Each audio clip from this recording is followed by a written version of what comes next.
보실 성경 말씀은 에베소서 1장 4절로 6절입니다. 곧 창세전에 그리스도 안에서 우리를 택하사 우리로 사랑 안에서 그 앞에 거룩하고 흠이 없게 하시려고 그 기쁘신 뜻대로 우리를 예정하사 예수 그리스도로 말미암아 자기의 아들들이 되게 하셨으니 이는 그가 사랑하시는 자 안에서 우리에게 거저 주시는 바 그의 은혜의 영광을 찬송하게 하려는 것이라. 아멘. 우리가 예수님을 믿으면은 먼저는 이방인으로서 예수 교인, 그러니까 종교로 이해하고 교회를 나올 수가 있습니다. 그러나 하나님의 말씀을 듣고 보니 우리가 예수 그리스도를 통하여 하나님을 제대로 참신을 알게 되었다는 사실이죠. 그런데 교회사적으로 보면은 이런 사실을 오해하고 자기가 제2의 예수처럼 혹은 자기가 곧 또 하나님이라는 그런 이단들이 많이 생겼습니다. 그러니까 결국은 예수님이 누구신지를 제대로 파악을 해야 우리가 하나님을 경외하는 것이나 또 인간의 존재에 대한 본분을 알게 되는 거죠. 이래서 우리 예수님께서 이 세상에 오신 것과 또 하신 일에 대한 하나님의 뜻에 대해서 잘 알기를 원합니다. 초대로부터 지금까지 예수는 누구인가에 대한 소위 신앙적으로 기독론에 대해서 제일 많이 쟁론을 벌였고 신앙 고백서에 이제 약 3분의 2 내지는 절반이 예수는 누구인가에 대해서 집중적으로 우리가 신앙 고백을 잘 하기를 원해서 그래서 신조라든지 여러 고백서들이 그렇게 수록이 되어 있습니다. 그래서 오늘 예수께서 세상에 오신 이유가 무엇인가 이런 주제로 말씀을 나누고있습니다. 먼저는 예수님의 지상에 초림을 하신 그 사건은 하나의 사건입니다만은 세계를 주도하시고 역사하시는 성부 하나님의 목적 때문에 세상에 예수님이 오셨다는 사실입니다. 예수 그리스도를 이제 4대 성인이라든지 이런 또는 종교의 교주라든지 혹은 말 잘해준다고 해서 뭐 선지자 중에 한 사람이라든지 예수님 당시에도 그렇게 생각하는 사람들이 있었다고 제자들이 예수께서 물으실 때에 사람들이 나를 누구라고 생각하느냐 할 때에 이런저런 말을 한다고 할 때에 예수님이 선지자 중에 한 사람이다 이렇게 생각을 하는 사람들도 그때도 있었고 지금도 그렇게 말들을 합니다. 예수님께서 오셔서 어떤 은행심사로 생애를 사셨는가 지상의 삶에 33세로 아주 짧은 생애를 사셨습니다만 그러나 이 세상에 많은 종교와 교주와 서성들이 있는데 예수 그리스도에 대한 기록의 말씀인 성경을 통해서 엄청난 역사를 이루셨는데 그냥 학습이 부족한 상황에서 예수님을 단순히 교주네 또 뭐 착한 사람이네 뭐 그렇게 치부를 하기에는 너무나 크신 분이기 때문에 좀 더 깊이 알아야 되는데 그 내용은 2000년 전에 나신 분이고 또 그때 당시에 뭐 인쇄술이 있어서 여러 책을 통해서나 지금 IT와 같이 이렇게 기계적인 이런 내용이 있었으면 확산이 잘 되어서 입체적으로 지식이 이제 우리가 받을 수가 있었겠지만 그때는 그렇지는 못했습니다. 이래서 그때 이거 문헌이나 고고학적인 내용은 발굴을 하고 그래서 입증을 하고 할 성경 내용에서 충실히 이제 인물사적인 입장에서라든지 하나님의 신의 뜻을 이제 깨달을 수밖에 없죠.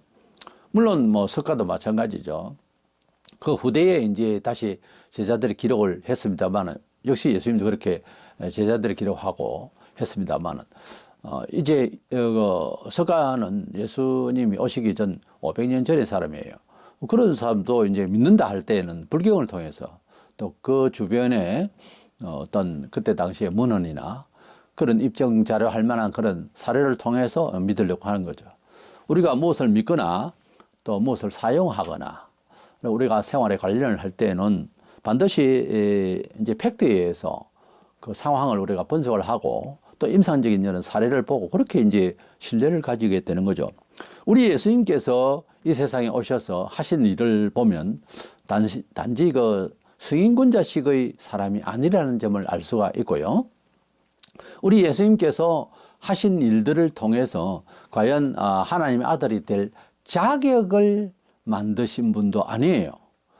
자세히 보면 하나님의 아들이시자 성자 하나님이시기 때문에 그렇게 행동을 하실 수 있었지, 그런 행동을 통해서 신의 아들이 되는 명명받은 그런 분이 아닙니다. 많은 사람들이 생각할 때에 과연 그 사람은 성자답다 이렇게 생각하기 쉬운데, 아니 성자 하나님이시기 때문에 성자다운 삶이 있었다는 거죠. 이해를 그렇게 할 수가 있어야 되는 것입니다. 예수님은 성경에 보면 성부 하나님과 함께 성부, 성자, 성령 하나님께서 삼위일체 하나님께서 천지를 만드시고 전능하신 분으로 되어 있어요. 우리가 창세기 1장 1절에 태초에 하나님이 천지를 창조하시니라 할 때 그 하나님이 복수형으로 되어 있어요. 그러니까 직역을 하자면 3인칭 복수형인데 단순의미예요. 젓가락도 두 개인데 단수로 설명을 하고 듣고 그러잖아요. 그와 같이 삼위일체 하나님도 분명히 세 분인데 한 분으로 고백이 되어져야 합니다. 그래서 직역을 하자면 태초에 하나님들이 모여서 세상을 지으셨다 이렇게 되는 거예요. 그러니까 예수 그리스도에 대한 성자 예수님에 대한 성경의 입장을 보면은 친히 말씀도 하셨지만은 천지를 창조하신 분이에요. 요한복음 1장 3절이나 로마 11장 36절 등에 수많은 구절에서 예수님은 하나님이세요. 성자 하나님이라고 우리가 그렇게 그분의 인격에 대해서 말하게 됩니다. 이래서 예수님께서 이 세상에서 이 세상에 출현했던 초림하셨던 이유는 성부 하나님의 어떤 프로그램에 계획에 의해서 오신 분이었지, 어떤 집에 어떤 자식으로 나서 너무도 귀한 일을 했으니까 하나님 아들답다라고 인정을 해준 분은 아닙니다. 그분이 하나님 아들이시기 때문에 그렇게 일을 하실 수가 있었다는 점에서, 그러면 왜 오셔서 그런 일을 하셨는가에 대한 이야기를 하자면 성부 하나님의 어떤 목적에 의해서 이 세상에 보냄을 받으신 분이다 하는 뜻입니다. 요한복음 7장 28절에 보면은 예수께서 이르시되 내가 스스로 온 것이 아니니라 나를 보내신 이는 참된 신이 너희는 그를 알지 못하나.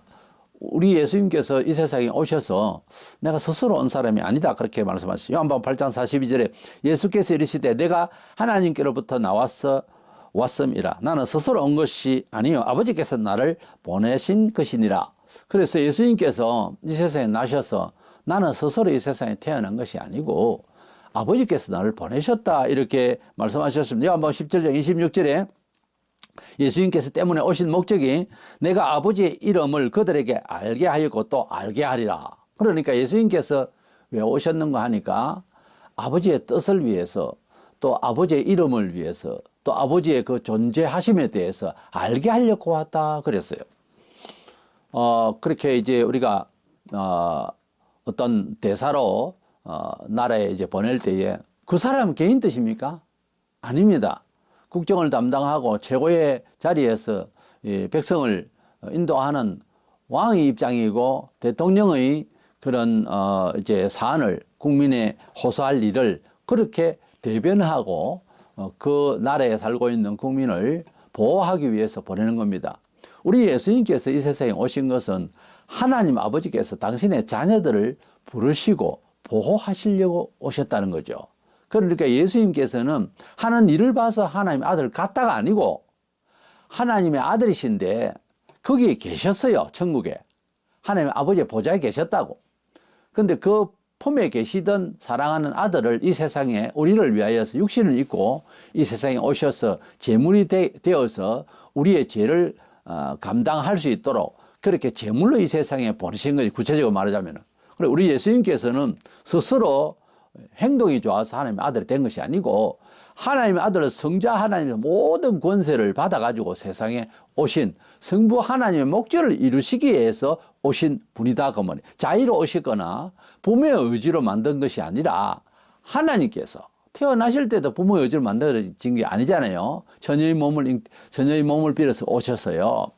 남편 되는 요셉이 마리아에게 아직까지 동침을 하기 전에 만들어진 그런 분이에요. 그래서 우리 예수님은 하나님께서 어떤 목적을 위해서 이 세상에 보내셨다. 즉 우리를 구원하시기 위해서 보내심을 받으신 분이다 하는 겁니다. 때문에 예수에 대해서 성자네, 선지자네 이런 말을 하기에는 미흡하죠. 그게 완전한 말이 아니고 극단적으로 말하자면 틀린 말이에요. 우리 예수님은 성자 하나님의 아들로서, 성자 하나님으로서 하나님 아버지께서 원하시는 목적을 우리를 위하여서, 구원을 위하여서, 목적을 위해서 오신 분이다 하는 겁니다. 이렇기 때문에 예수님의 생애는, 지상의 생애는 당신의 생애가 아니고 하나님 아버지께서 원하시는 생애로 살기 위해서 오셨다 하는 겁니다. 그래서 기독교의 지상 목표는, 기독교라는 말이 터기자리에서 예수님을 홀로 독자해서 예수교라는 말인데, 기독교의 목적은 뭔가 하면은 궁극적으로는 하나님 아버지의 목적, 하나님 아버지의 사상, 하나님 아버지의 원하시는 문화를 이제 이 세상에 가르치고 하나님 아버지의 궁극적인 목적인 영생을 알리게 하기 위해서 교회를 세운 거예요. 교회의 지상 목표는 예수를 높인다. 글쎄요, 예수님을 높이는 것도 예수님을 높이는 거지만 예수 그리스도의 이름으로 이렇게 돼야 돼요. 바르게 말하자면 예수 그리스도의 이름으로 하나님 아버지의 이름을 알리기 위해서 교회가 생긴 거예요. 그렇게 알고 하나님을 알고 예수님을 알고 그렇게 믿음의 생활이 되어야 바르게 하나님의 뜻대로 살 수가 있습니다. 이래서 예수님께서 지상에 출현한 것은, 즉 예수님이 지상에 오셨던 이유는 그분이 훌륭하다, 그분이 교회를 탄생시켰다, 이게 아니고 하나님 아버지께서 목적이 있어서 보내심을 받은 분이었다 하는 겁니다. 두 번째로는 하나님께서 인생을 구원하시는데 예수님이 오신 것은 하나님 아버지께서 우리는 이방인으로서 모르던 때에 성경을 보면 구약 성경, 2000년 전에 구약 성경의 이제 백성들은 이스라엘 백성이지 않습니까? 이스라엘 많은 백성 중에서 하나님이 태초에 아담과 하와를 지으셨지만은 이스라엘 백성을 이제 선택하셔서 하나님이 살아계심과 하나님을 경외하면 잘 되는, 또는 하나님이 싫어하시는 우상이나 섬기고 죄를 지으면 벌을 받는 심판주라는 사실을 이스라엘 백성을 통해서 자세하게 여러 형편에서 구약의 그 성경 연도로 대략 봐서 4000년 전후를 통해서 하나님의 존재에 대해서, 하나님이 세상을 지으시고 통갈하시고 심판하시는 분이라는 사실에 대해서, 또 하나님께서 사람의 죄를 어떻게 용서하심에 대해서 구약 성경 39권이 있습니다. 그렇게 구원의 역사를 하시다가 이스라엘 백성을 통하여 하나님 당신의 이름을 알게 하시고 구원하시고 심판하신 내용을 하시다가 2000년 전에 드디어 때가 되면 예수님이 오신 거예요. 그래서 예수님이 오신 것은 하나님의 구원사적인 역사를 연결해서 다른 방식으로, 다르게 말하면 완성된 구원의 내용을 위해서 예수 그리스도를 보내셔서 소위 신약 27권이 생긴 거예요. 그래서 예수 그리스도가 이 세상에 오신 것은 하나님 아버지께서 구원하시는 내용의 선상에서 할 일을 위하여 오셨다 하는 점에서 역시 구약과 신약은 성부 하나님의 세상 통치의 프로그램에 거기에 어느 시점에 오신 분이라는 차원에서 예수님을 봐야 된다 그거예요. 그러니까 예수님이 오신 2000년 전의 이야기로서 역사성만 가지지 말고 우리의 구원을 받은 이 구원의 내용과 천국과 심판에 대한 내용을 이해할 때는 구약 성경에서부터 근거를 가지고 이해해야 된다 그거예요. 그래서 우리가 헌법적으로도 그렇게 되어 있습니다만은 설교를 할 때에는 구약 성경과 신약을 반반 읽어서 예언되어지고 그림자와 같은 하나님의 구소사적인 내용을 실체가 오신 예수 그리스도를 통해 어떻게 이루심에 대해서 그 짝을 맞게 구약과 신약을 함께 읽으라 그렇게 말을 하고 있고, 또 이제 그렇게 고수하는 목사님들도 계신데 설교 중에 반드시 그것이 설명이 되어지도록 해야 됩니다. 목적은 하나님 아버지께서 구약시대나 배경은 이스라엘 백성을 통하여 구원하시는 내용이나 예수 그리스도를 통하여서 이스라엘도 구원받고 우리 이방인도 구원받는 구원의 내용이나 그 구원의 믿음의 은총에 대한 내용에 대해서 똑같이 구속 역사적으로 하나님께서 우리를 인도하시고 하나님 백성을 도와주심에 대해서 잘 설명이 되어져야 된다 하는 거죠. 그러면 구약은 보면 짐승을 잡거나 해서 우리가 속죄를 받는 법을 주셨고요. 그렇게 쭉 해오다 그것이 형식이 되니까 아주 그 죄를 짓고 불안하고 죽임을 당해야 되는데도 제사를 드리면 용서해 주시고 얼마나 귀해요. 그것도 믿음으로 잘하면 될 것을 형식적으로 하다가 하나님께서 분노하시고 그러시다가 도저히 분노하시도 안 되고 이래도 안 되고 저래도 안 되시니까 이제 2000년 전에 때가 되므로 아무리 신이시지만 참을 만큼 참고는 안 돼. 그 다음에 벌하시는 거예요. 그런데 벌 대신 하나님의 아들을 세상에 보내셨어요. 뭐 천국에서 아마 그랬겠죠. 아들아, 얘 도저히 안 되겠다. 이번엔 너가 내려가서 고생을 좀 해야 되겠다. 제 생각입니다. 순전히 내려가기 싫은데요. 흉악한 세상에 내가 왜 내려갑니까? 그래도 아들아 할 수 없다. 이 백성들을 사랑하고 내가 처음에 만든 인간이 아니냐. 살려야 되겠다. 네가 내려가서 고생 좀 하거라. 가기 싫어요. 그래서 이번엔 내려가야 되겠다. 고생 좀 하고 한 33년 살다가 오너라. 그래가지고 내려왔다 하는 사실입니다. 내용 자체가 지금. 왜냐하면 예수님께서 이 세상에 오신 것은 어떤 다른 뜻을 위해서가 아니고 하나님께서 구약 성경에 있는 이스라엘 백성을 함께 하시고 구원하시고 하는 그 내용을 이제 네 몸으로 이제 희생을 해서 이스라엘 백성들이 자꾸 형식적으로 하니까 제사 그거 하나 하는 것이 뭐가 그래 어려워서 은총을 주고 복을 주었건만은 이것들이 전부 다 형식화되었으니 이제 제사도 다 폐하고 너가 짐승 응막마리보다 귀한 너가 이제 죽음으로써 너의 희생을 통하여 믿는 자는 내가 무조건 다 용서하고 구원하겠다. 그래서 예수님께서 이제 오셨다 하는 사실입니다. 이게 제가 만든 말이 아니고 요한복음 6장 40절에 내 아버지의 뜻은 아들을 보고 믿는 자마다 영생을 얻는 이것이니 마지막 날에 내가 이를 다시 살리리라 하시니라 그랬어요. 내 아버지의 뜻은 무슨 뜻요? 아버지께서 내게 세상에 보내신 뜻을 말하는 거예요. 예수님이 내 아버지의 뜻은 아들을 보고 나를 보고 믿는 자마다 영생을 얻는 이거다. 그래서 예수님께서 이 세상에 오신 것은 구원을 위하여서 하나님 아버지께서 우리 죄인을 구원하시기 위해서 보내심을 받은 속죄 구원의 하나님의 일관됩니다. 하나님은 구원의 하나님이에요. 구약에 구원을 하시고 그 다음에 신약에 이어서 구원을 하려 하니까 앞서 말씀드린 대로 이 제사를 계속할 수도 있었어요. 불신자에게도 전파할 수 있었습니다. 구원 방식은. 그런데 이게 형식적으로 너무 치우치고 도저히 안 되니까 아들이 희생을 하겠다. 우리가 어떤 일을 하더라도 전쟁을 치거나 뭔 일을 하더라도 먼저 이제 수준이 조금 낮은 수준이라도 이길까 해서 이제 보내지 않아요. 그러면 자꾸 이제 패배하고 이러면 특수 요원을 이제 보내는 거죠. 그리고 이제 이래저래 안 되면은 마지막 히든 카드를 이제 쓰는 거지. 그와 같은 상황이었어요, 일이. 그래서 안 되겠다. 이제는 너가 내려가야 되겠다. 방법이 없다, 지금. 인간들이 너무 악해져서 너가 내려가서 저 불신자들도 구원하고 다 해야 되지 않겠냐. 아마 제 생각입니다, 그냥. 예수님과 하나님 아버지가 한참 동안 고민하셨을 것이다. 얼마나? 4000년 동안. 예수님이 거룩하신 분이 죄인의 세상에 오셔서 죽으실 일이 하나도 없어요. 이게 어울리지 않는다고, 이 세상은. 근데 태초 아담과 하와가 딱 범죄하고 난 뒤부터 있어서 우리 속말로 골치 아픈 거예요, 세상에. 그래서 여러 방식을 동원을 하셨죠. 그 중에 구속사적인 입장에서 하나님은 이스라엘 백성을 통하여 공헌하신 내용을 보이시죠. 근데 그것도 인간적인 면입니다. 제가 해석하는 거는. 아들이 아까우니까 다른 방식으로 해봤다고. 제 말이 맞잖아요.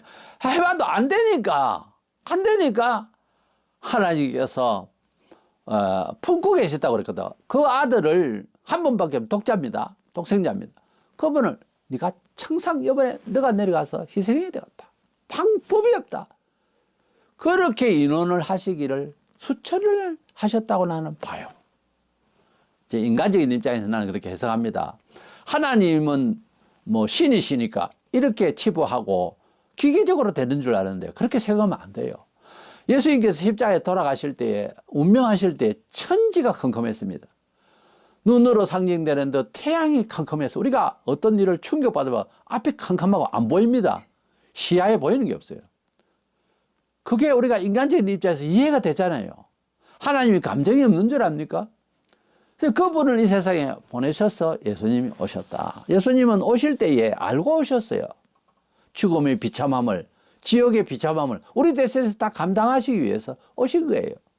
그래서 하나님은 사랑이시라 하는 그 말이 우리 수준으로서는 감당이 안 됩니다. 하나님, 즉 참신은 얼마나 사랑이 많으신지 조그만 꿈을 태도 와 굉장하다. 우리 애기 놓고 옹알대다가 말 한마디라도 하면은 아빠, 엄마 하면은 그날 희열이 말도 못합니다. 온 며칠을 가죠. 하나님은 사람을 얼마나 사랑하시는지 주님이 그랬어요. 사람이 뭐 믿음이 좋고 또 그러면 얼마나 좋아요. 그러는 안 돼도 다만 우리를 해하지 아니하고 위하기만 해도 좋은 대상으로 그렇게 주님은 사랑하셨어요. 물 한 그릇이라도 대접하고 하면은 상을 잃지 않는다고. 하나님의 사랑을 가만히 생각해 보세요. 그 정도예요. 그러니까 우리가 세상을 살면서 많은 이제 미움이 생기고 그런 정도라도 주님을 위해서 산다라고 하는 생활이 되어 있으면 사랑해야 됩니다. 하나님이 얼마나 그를 귀하게 보는지 몰라요.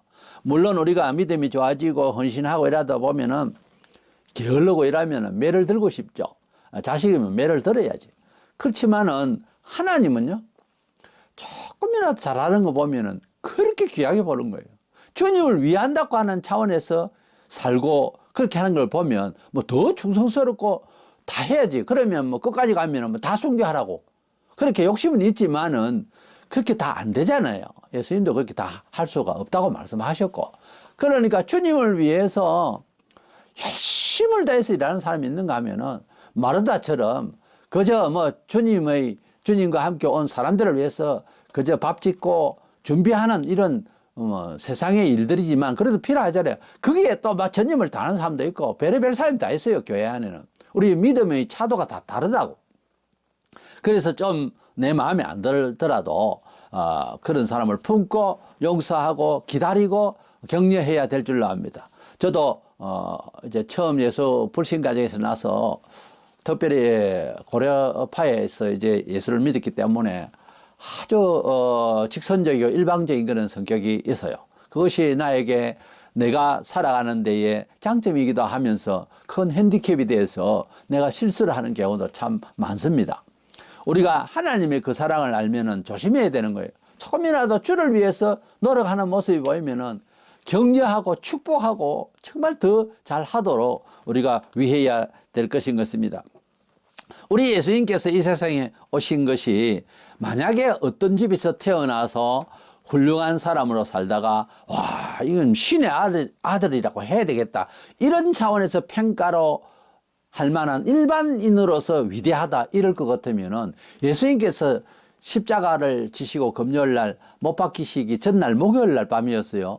겟세마네 동산에서 얼마나 기도를 하셨던지 피땀을 흘려서 기도하셨다고 그랬어요. 겟세마네 말 자체가 포도주를 만들어내는 포도즙을 짜는 즙을 짠다는 그런 뜻이에요. 겟세마네가.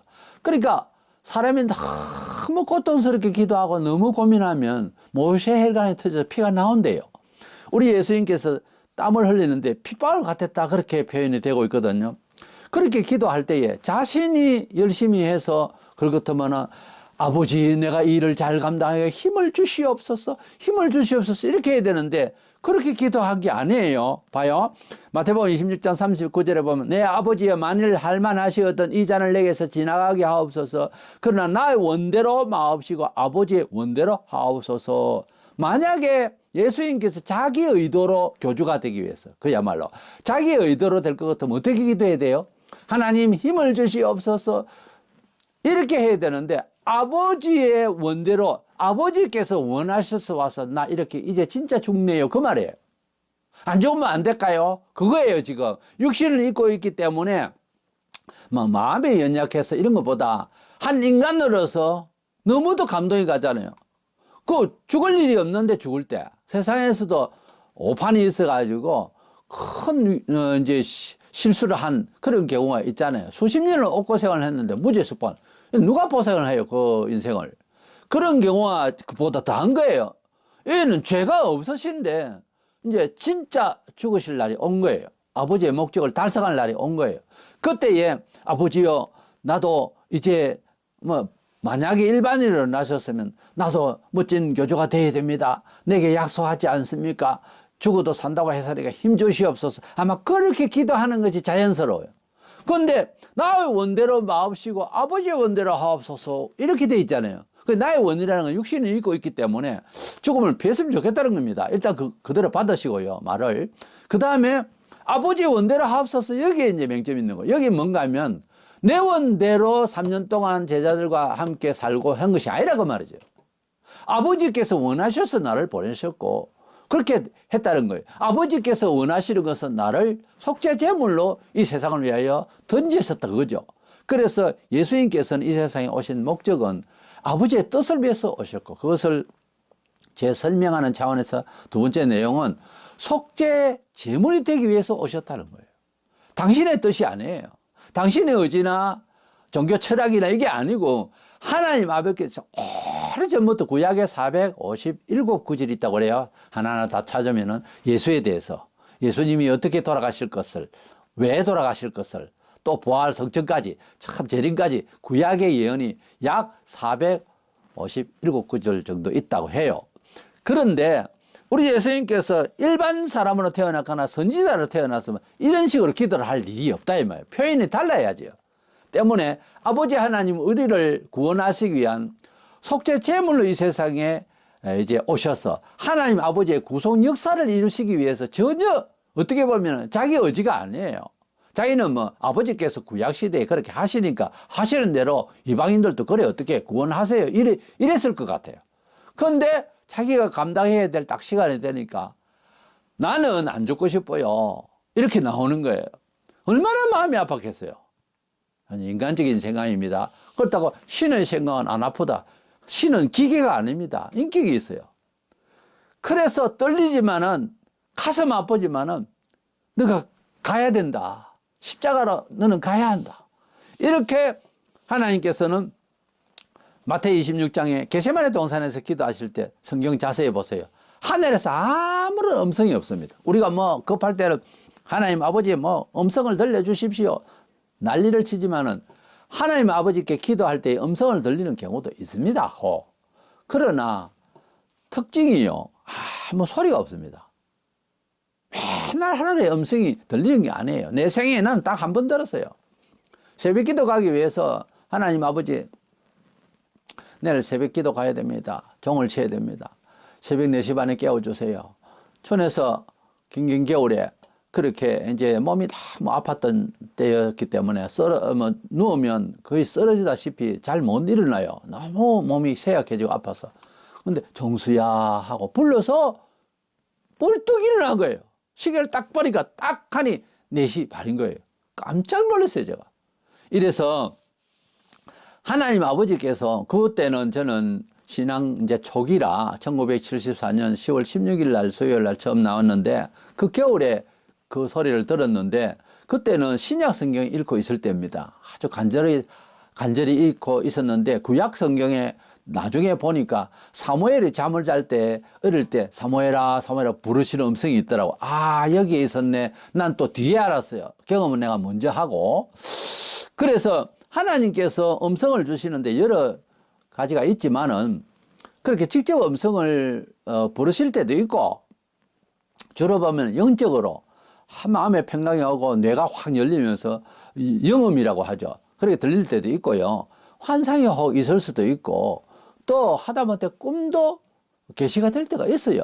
근데 너무 그쪽으로 가면 이게 이제 문제가 생기는 거예요. 신비주의가 되고 몽상가가 되고 이러면은 이거는 이제 곤란한 거예요. 성경에 항상 준해서 이렇게 하나님의 음성을 들어야 되고 실제로는 성경 자체가 하나님의 음성 그대로 표기된 겁니다. 때문에 성경 구절이 내 마음에 와닿지 않고 증명이 안 되고 스스로 뭐 신뢰가 안 되고 아직까지 안 돼도 하나님의 말씀이라고 내가 고백할 수 있고 인정된 상태라면 무조건 밀고 가야 되는 거예요. 이 성경대로 가면 하나님의 음성입니다. 그냥 이대로만 살면은 무조건 그 끝은 있어요.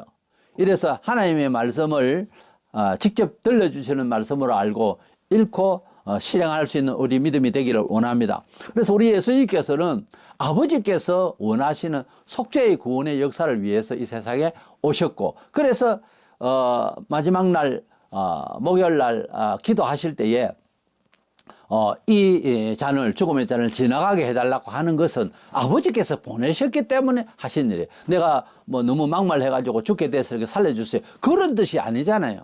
그런 뜻이 아니에요. 그게 아니고 하나님 아버지께서 정한 날이 되어서 이제 대니 막상 이제 죽음을 피하고 싶어서 이제 의뢰를 하는, 간절히 구하는, 그러면서도 아버지께서 원래 목적 따라서 나를 보내셨으니까 아버지 원대로 하세요. 그게 아버지의 원대로 하라. 이게 너무 감동스러운 거예요. 우리가 남을 위하고 할 때 원대로 해줄게, 원대로 해라. 얼마나 감동입니까? 째째하지 않냐고 원대로 하라. 얼마나 감동입니까? 그래서 우리 예수님은 아버지 원대로 하세요, 아버지 소원대로 하세요. 이렇게 아버지께 자기를 맡기신 것입니다. 세 번째로는 성부 하나님은 역시 역사의 알파 오메가 되신다 하는 점을 우리가 깨닫습니다. 우리가 예수교를 믿고 우리가 삶을 살고 뭐 봉사를 하고 이 세상을 그냥 7, 80년의 생애, 길면 100년을 이렇게 사는데, 우리의 모든 전 생애와 지구촌의 모든 누구든지의 삶이 하나님 아버지의 손에 있다는 것. 물론 우리 예수님께서 우리를 이제 인도하시고 구원하시고 이렇게 역사하시지만은, 그러나 예수님은 당신의 이름을, 그 권위를 통하여 하나님 아버지를 우리가 만나게 하시고 하나님 아버지의 통치로 들어가게 하시기 위해서 중간에 중개 역할을 하기 위해서 오신 분이라는 거죠. 그런 차원에서 예수님을 봐야지, 예수님이 크고 하나님은 보일 듯 말듯하고 하면 안 됩니다. 그 예수님을 믿으면은 하나님 아버지를 똑똑히 알고 역사의 주인공은 하나님이라는 사실을 잘 챙겨야 됩니다. 이스라엘 백성들은 예수님을 뭐 선지자 중에 한 사람이거나 이단이거나 이렇게 생각을 해요. 정통파들은 아직도 성부 하나님만 하나님이지 예수님을 성자 하나님을 부르지 않아요. 그 보세요. 예수님이 없이도 하나님을 아는 사람은 이스라엘 백성이에요. 우리가 말하는 하늘님이니 뭐 온 세상에 깔려있는 신의 신명들은 다 우상에 대한 그런가 하고 그저 추정하는 용어죠. 정확하게 이 세상을 지으신 신을 말하는 그런 신명이, 신의 이름이 아니에요, 사실은. 그래서 뭐 해신도 있고 달신도 있고 뭐 여러 가지가 있죠. 그러나 목신도 있고 한데, 그런 많은 잡다한 신들의 이름들은 귀신이 준 신들의 이름이지 천지를 지으시고 통달하시고 심판하실 참 하나님은 아니라 그 말이에요. 그 참 하나님을 유대인들은 알아요, 예수 안 믿어도. 우리는 예수님을 통하여 그 하나님을 안다고, 즉 우리 믿음의 선배인 이스라엘 백성이 아는 그 하나님을 우리가 예수님을 통하여 이방인들은 알게 된 거죠. 다시 말해서 구약과 신약, 이스라엘 백성과 이방인 기독교인 모든 지구촌에 있는 하나님을 아는 사람은 예수 그리스도인이라고 해서 유대인들을 무시할 수가 없어요. 그들은 우리가 겨우, 어떻게 보면 겨우 예수님을 믿었기 때문에 하나님을 알게 됐잖아요. 근데 그들은 수천 년 동안 하나님을 알고 살은 사람이라니까요. 적어도 성부 하나님의 역사의 주관자 되시고 세상을 통괄하시는 하나님을 아는 사람들이에요. 그렇기 때문에 우리는 이 역사의 주관자는 물론 예수님께서 우리에게 삶의 주인이 되셨지만은 나의 생애의 구주가 되셨다는 것이지, 이 온 세상의 통치의 주라고 하는 고백은 성부 하나님께 적합해요. 물론 우리 예수님께서 모든 권세를 다 아버지로부터 받았다고 했습니다만, 그래서 아버지 하나님이, 즉 신이라고 할 때는 우리가 단수로 보통 이해하잖아요. 그 신이 곧 하나님이 이 세상의 주관자 되셨어. 그래서 예수님을 이 세상에 보내시고 교회라는 것을 만드셨다, 이런 차원에서 이해를 해야 되겠다 하는 것입니다. 요한계시록 1장 8절에 주 하나님이 이르시되 나는 알파와 오메가라, 이제도 있고 전에도 있었고 장차 올 자여 전능한 자라 하시더라 그랬어요. 우리가 하나님께서 이 세상에 이제 모든 만물을 다 지으시고, 그리고 죄인을 구원하시고 하는, 그래서 이방인도 구원하셔서 아들을 보내신 이 모든 역사를 다 이제 마무리를 하시고, 우리 하나님께서 예수 그리스도에게 심판을 맡기셔서 마지막 날에 이제 주님이 우리를 찾으러 오실 것인데, 역사의 알파와 오메가, 처음과 끝의 모든 기획자는 하나님이다. 즉 하나님 아버지다 하는 것입니다. 신학적 용어로는 성부 하나님이다 그 말이에요. 그래서 이런 차원에서 우리가 하나님을 알고 그 아들 예수를 믿어야 된다 하는 거예요. 아들 예수님만 생각하고 하나님에 대해서 뭐 이러쿵저러쿵 하면은 이단이 될 수가 있어요. 자기가 신이 되어버려. 예수님 위에 하나님 아버지가 있는데, 위라는 말은 상하관계가 아니고 성부 하나님이 계신데, 그만 예수님에 집중하다 보니까 예수를 닮으려고 하는 이상한 시험을 받아가지고 자기가 또 신이 되어버리고, 자기가 하나님 아버지가 되어버리는 그런 웃지 못할 그런 이단들이 굉장히 많죠. 이래서 예수님을 뭐 지극히 잘 믿으려고 하다가 그래 됐다는 좋은 뜻은 있지만은, 그러나 예수님에 대해서 종교적으로 이해를 하다 보면은 이단이 되는 거예요. 예수님이 누구냐 하는 것은 하나님의 역사 중간에 하나님의 구속사적인 역사를 위하여 오신 분으로만 알아야지, 예수님만 생각하고 세상을 살면 안 돼요. 성부 하나님에 대해서 알아야 돼. 그러니까 자연히 저는 요한계시록을 2번이나 추석을 해봤는데, 이 하나님에 대해서 제대로 알지를 못하면 계시록을 이해할 때에 유대인들에 대해서 관심이 없이 해석을 하다 보면은 순전히 기독교식으로 뭐를 이해하겠다. 물론 기독교 중심, 예수 중심으로 세상을 이해하는 건 좋은데, 그 배후에 그 원천적인 역사를 지고 계신 성부 하나님에 대해서 제대로 이해를 해야 계시록에서 말세에 이스라엘 백성들을, 유대인들을 구원한다는 내용이 이해가 돼요. 그래서 해석을 유대인도 구원하고 기독교인도 구원하는 내용으로 쫙 하는 게 이제 기록이 되어 있는데, 그 연출에 대해서 제대로 이해를 하는데 유대인을 자꾸 기독교인으로 이해를 시키려고 하는 학자들이 많아요. 그런 주석가들이 많은데, 그러니까 제 말은 예수님에 대해서 우리의 구세주라 하는 입장에서는 집중을 해야 되지만은, 그러나 구세주가 이 세상에 오시게 하신 성부 하나님의 뜻을 먼저 알아야, 뜻에 중점을 두어야 예수님에 대해서 온전히 이해할 수 있다는 거죠. 그래야 성경이 제대로 풀려요. 까딱 하면은 예수님 종교로 그칠 수가 있다는 거죠. 계시록을 해석을 할 때도 보면 예수교 종교로 자꾸만 해석을 하려고 하는 이런 성향이 있어요. 그렇게 되다 보니까 이스라엘 백성에 대해서 마무리를 하실 때 구원하신다 했거든요. 거기에 대해서 나오는데 그걸 무시하려고 하는 사람이 수도 없이 많아요. 정통신학자라 하는 사람들도 오해를 해요.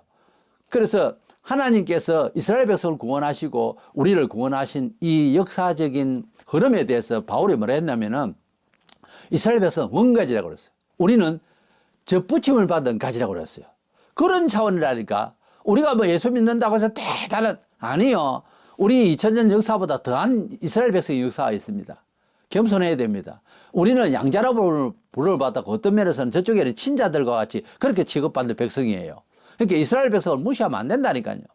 성부 하나님께서 우리 이방인을 구원하시기 위해서 어떻게 보면 이스라엘도 물론 회복시켜야 되겠지만, 그렇게 아들이 오셨다는 차원에서 우리 이방인들로서는 예수님이 너무 크게 보이죠. 그러나 구약을 안다면, 또 이스라엘 백성이 저 살아있는 역사를 안다면 성부 하나님에 대해서 제대로 알고 예수님을 알아야 역사의 처음과 끝을 제대로 이해한다고요. 그래서 우리가 예수교인이지만은 예수님을 보내신 하나님 아버지에 대해서 제대로 알자는 거예요. 제 말씀은. 바울은 에베소 1장 17절에 우리 주 예수 그리스도의 하나님 영광의 아버지께서 지혜와 계시의 영을 너희에게 주사 하나님을 알게 하시고, 보세요. 하나님을 바로 알아야 된다는 그런 차원에서 에베소 교인들에게 주의 영이 있어서 하나님 아버지를 바로 알기를 원한다 그랬어요. 예수님께서는 그랬습니다. 결론적으로 우리가 예수를 믿고 기도하고 응답을 받고 뭐 선교도 하고 사회에 좋은 일도 하고 여러 가지 하는데, 예수님께서 누차 말씀하셨습니다. 그 중에 한 구절을 보면 요한복음 14장 13절에 너희가 내 이름으로 무엇을 구하든지 내가 수행하리니 이는 아버지로 하여금 아들로 말미암아 영광을 받으시게 하려 함이라. 예수님을 왜 믿습니까? 하면 구원받기 위해서. 물론요. 물론. 그러나 예수님은 그 대답으로 그치면은 섭섭한 거예요. 예수님은 당신께서 너무나 우리에게 큰 분이고 역사에 없는 분, 물론 좋아요. 근데 예수님이 원하시는 거는 내 아버지를 알라는 거지. 예수님을 우리가 사랑합니다, 사랑합니다 하면서 하나님 아버지는 잘 모르겠고요, 당신만 사랑합니다.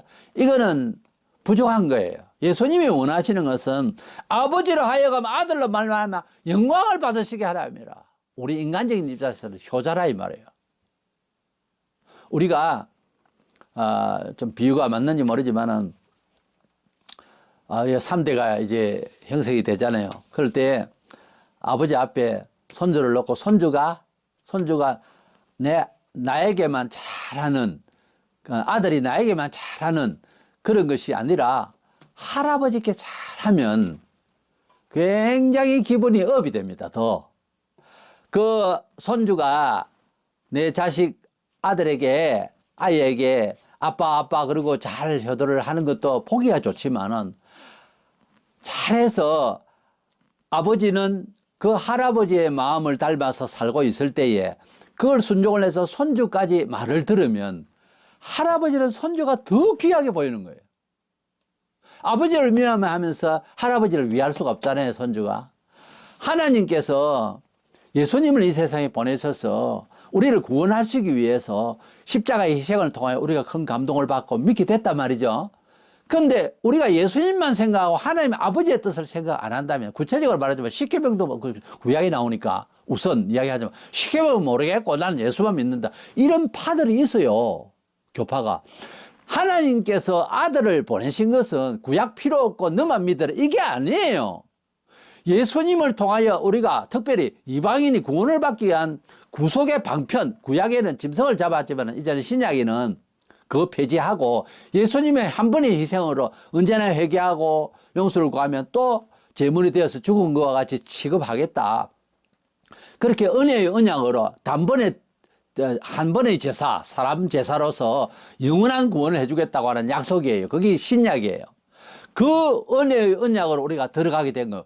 양이든지 염소든지 맨날 우리들도 잡으라 하면 잡아야지요. 지옥 안 가라 하면. 근데 그걸 폐지하고 예수님이 희생을 믿으라는 거예요. 얼마나 간단합니까? 누가 돈 내라 그랬어요? 시간 내라 그랬어요? 그래, 우리 예수님을 내 죄를 위하여 돌아가시게 하려고 하나님 아버지께서 보내셨으니 감동은 어디까지 가야 되냐면 하나님 아버지 감사합니다로 가야지. 그걸 원한다고, 예수님은. 근데 예수만 원하고 하나님 아버지께서 원하는 뜻을 안 한다 하면 그게 얼른 이해가 안 가시겠지만 성경을 자세히 보면은 예수님을 믿기 때문에 하나님 아버지께서 먼저 원하신 여러 교훈들이 있어요. 그걸 안 따라가면 예수님이 나 믿는다 하면서 왜 내 아버지 말을 안 듣냐 하고 화난다고. 이해가 가십니까? 이래서 우리가 예수님을 믿을 때는 예수 없이도 하나님 아버지를 알았던 이스라엘 백성들처럼 성부 하나님에 대해서 잘 생각을 하시고 예수님을 믿는 건 좋아요. 나의 생명이 전부 좋아요. 그러나 하나님 아버지께서 영광을 받으실 일로 예수님을 믿으라는 거지. 예수님을 믿는다면서 성부 하나님께서 원하시는 계명이나 성부 하나님께서 원하시는 이런 좋은 선의의 뜻을 뭐 여러 가지 율법주의적인 이런 것이 아니라 우리 행동을 통하여 구원받으시고 구원받게 하시고 또 우리가 세상에 빛되게 하시는 여러 교훈들이 있어요. 예수님께서 신약에 마태복음부터 쭉 읽어보면 아버지께서 주신 말씀을 한다고 그랬어요. 그러니까 하나님 아버지의 말씀, 구약이나 신약에 예수님의 육성 사복음서나 사도행전부터 사도들의 글이나 다 같은 하나님의 말씀이라고 그래요. 우리가 예수님의 말씀이라고도 하지만 직역을 하면 사복음서 예수님의 말씀이고요. 하나님의 말씀이다 할 때는 성경 신구약을 말해요. 우리가 하나님의 말씀 보시겠습니다 하면서 신약도 보고 구약도 보고 다 그러죠. 그러니까 성부 하나님이 천지를 지으시고 처음과 끝이 되서 역사의 주관자가 되신다고 하는 차원에서 우리 예수교인으로서 예수님을 이해하자는 거예요. 불신자들은 성부 하나님은 없고 예수가 성자다, 거룩한 분이다, 성인이다 그렇게 말하잖아요. 성부 하나님에 대해서 관심이 없는 가운데서 예수를 일반인으로 추앙하는 거지. 그렇게 추앙해 주는 거지. 그걸 원하는 건 아니라고 말해요. 그런데 웬일입니까? 교회사적으로 보면은 예수를 믿는다 하면서 자기가 예수의 아버지가 되어버리는 이런 이상한 일이 벌어져요. 왜냐하면은 예수님이 지상에 오신 그분의 인격에 대해서 어디서 왔고 왜 왔고 이것을 모르니까 그런 일이 벌어지는 거예요. 말세가 되면은 꼭 그런 현상이 또 벌어져요. 이래서 우리는 예수님을 믿으면서 예수님을 잘 믿는 그걸 통하여 예수님이 원하시는 거예요. 아버지께 영광을 돌리는 사람이 되어야 됩니다. 그렇게 보면 우리 인간적인 입장에서 오늘 인간적이다 말을 자주 하는 인간적인 입장에서 가만 생각해 보세요. 성부 하나님이 더 중요해요? 예수님이 중요해요? 성부 하나님이 더 중요해요. 예수님이 그럴 리가 없지만은 절대로 예수님이 무슨 실수를 했다. 말이 안 되죠. 예수님이 실수를 했으면 그 말은 안 들어도 하나님 아버지 말은 들어야 된다. 이 말입니다. 제 말은. 그러니까 예수님이 우리에게 하신 일에 대해서는 100배로 감사하지만 그렇게 보내셔서 우리를 위하여 희생하게 하신 하나님 아버지의 사랑을, 하나님 아버지의 역사의 주권을 이해를 하라고 말이에요. 때문에 우리가 예수님을 대상을 가지고 우리가 구원을 받고 신앙생활을 한다고 할 때에 예수님은요, 믿음의 대상이에요. 예수님은 믿음의 대상이에요. 성부 하나님은요, 공경의 대상이에요.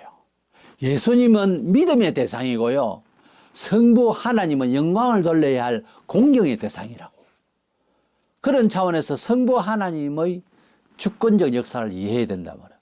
우리 사람의 형편에서도 큰 회사를 운영하고 있는 회장님이 있고 그 후계자 될 만한 아들이 있어요. 물론 다른 사람이 후계자가 될 수도 있습니다만 그 다음에 손주들도 안 있겠습니까? 그런데 모든 일을 기획하는 최고의 브레인이 되는 이런 회장단에서 이제 사사건건 그렇게 일을 만들어서 큰 중책을 가령 아들에게 또 아주 뛰어나고 해서 그 아들이 모두 다 볼 때 주목할 만한 그런 아들에게 위임을 했다 칩시다. 그러면 아들이 거기에서 잘하면 어째요? 회장님 아버지의 영광이 되고 회사의 영광이 되잖아요. 이해하시겠습니까? 이래서 하나님 아버지를 우리가 매일 하나님 아버지 그러면서도 예수님에 대해서 너무 집중하면 집중하지 말라는 것이 아니고 성부 하나님의 계획에 대해서 놓칠 수가 있어요. 그러지 마시고 성부 하나님 앞에서 아들을 주신 하나님 아버지께 감사하고 우리의 삶 모든 것이 기독교식으로 어떤 식으로 하든지 성부 하나님 아버지께 감사하고 영광이 되는 그런 삶을 살아야 되겠구나 하는 생각을 가지시고 예수 믿으시기를 바랍니다. 그래서 예수님은 우리의 생애의 주가 되시며 또 당신의 이름으로 당신을 닮아서 살 때에 하나님 아버지께서 영광을 받으실 때에 엄청난 축복을 주신다고 하는 사실, 이것을 믿고 신앙생활을 잘 하시는 저와 여러분 되시기를 주의 이름으로 축원합니다.